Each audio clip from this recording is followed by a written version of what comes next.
So this is the video of sports shock.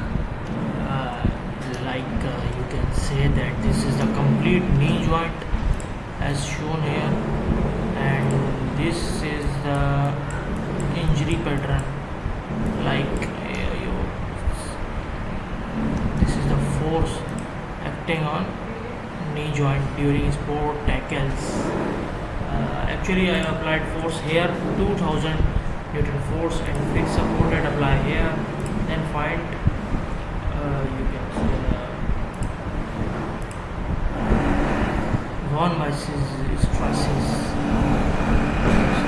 As you know, the sports and other activities can cause knee to bear 4 times or 15 times, 11 times weight of the body. That can impact cartilages, ligaments, and other bone parts. So this is the simulation. Thank you for seeing the video. Contact me for any type of help.